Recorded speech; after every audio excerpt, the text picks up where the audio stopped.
প্রিয় নবম দশম শ্রেণীর শিক্ষার্থী বন্ধুরা, আমি তোমাদের জন্য বল অধ্যায়ের F=ma সমীকরণ নিয়ে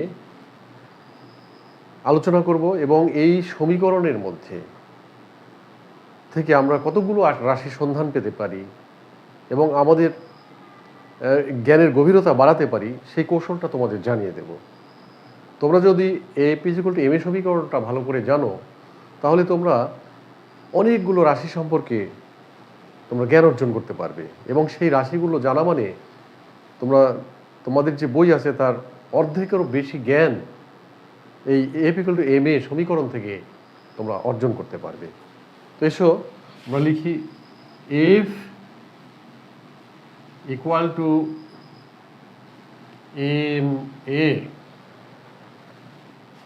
তাহলে এখান থেকে আমরা জানছি F, M এবং A। F বল, M ভর, A ত্বরণ। তাহলে প্রথমে আমরা যেটা দেখছি যে F=ma আছে, সেখান থেকে তিনটা বিষয় আছে, তিনটে রাশি আছে, বল, ভর এবং ত্বরণ। এখন আমরা এ যে আছে এটাকে ত্বরণ এটাকে আমরা বিশ্লেষণ করলে পাই v-u/t।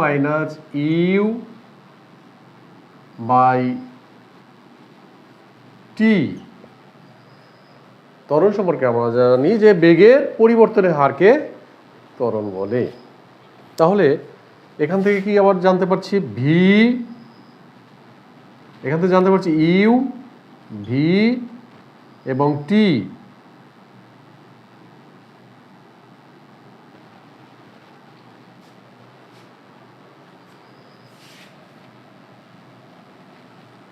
প্রিয় শিক্ষার্থী ভাইরা, তাহলে 1 নম্বরে আমরা কি জানলাম?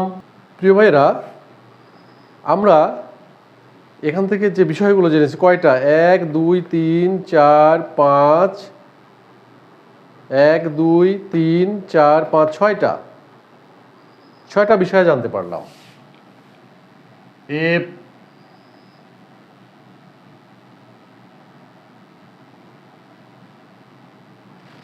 আমরা নাম্বার দিয়ে দিই 1 2 3 4 5 6 7 8 9 10। দেখি আমরা এর মধ্যে কয়টা বিষয় সম্পর্কে জানতে পারি।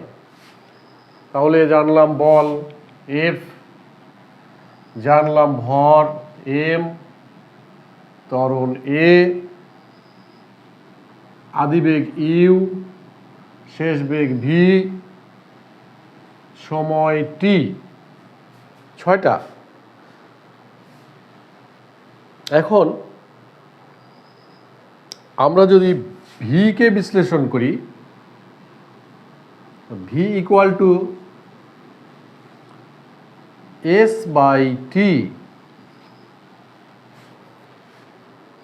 S/T, তাহলে আমরা আরেকটা জানতে পারছি এখান থেকে এস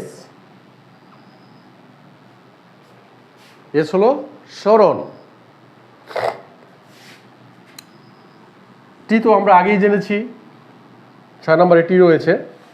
এখন এসটাকে নিয়ে যদি আমরা বিশ্লেষণ করি, এর মধ্যে কি আছে, ডি প্লাস দিক। তাহলে আরেকটা রাশি জানলাম টি, দূরত্ব। এখন এই দূরত্বটা আসলে কি? দূরত্বটা আসলে দৈর্ঘ্য। এখান থেকে আমরা ডি কে বিশ্লেষণ করলে আমরা পাই দৈর্ঘ্য এল। তাহলে আরেকটা জিনিস পেলাম আমরা এল,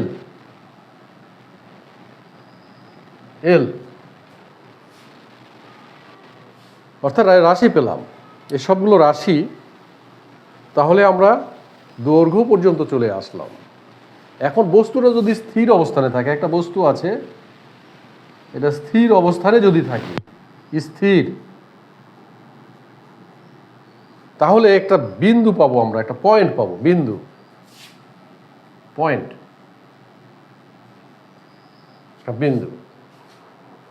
তাহলে আমরা 10টা বিষয়ে আমরা এই F = ma সমীকরণ থেকে জানতে পারলাম, 10টা।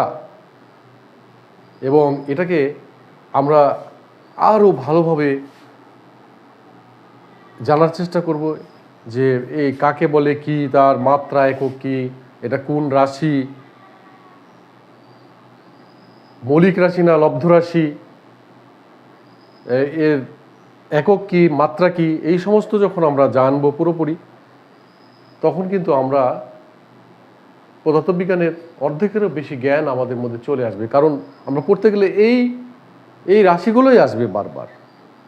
মৌলিক রাশির মধ্যে 3টা রাশি এর মধ্যে রয়েছে, বাকি যে আরও 4টে রাশি সেটাও আমাদের গুরুত্বপূর্ণ, কিন্তু সেটা সম্পর্কে আমরা পরে জানবো। প্রথমে আমাদের এগুলোই জানতে হবে। তাহলে বল, F = বল, m হচ্ছে ভর, a ত্বরণ, u আদিবেগ, v শেষ বেগ, t সময়, s সরণ, d দূরত্ব, l দৈর্ঘ্য,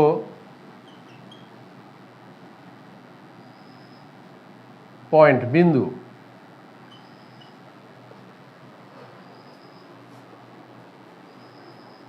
সুপ্রিয় শিক্ষার্থীবৃন্দ, আমি তোমাদের দুর্বল ছাত্র, যারা দুর্বল স্টুডেন্ট, তাদের কথা চিন্তা করে আমার অনলাইন ক্লাসের উদ্যোগটা নিয়েছি।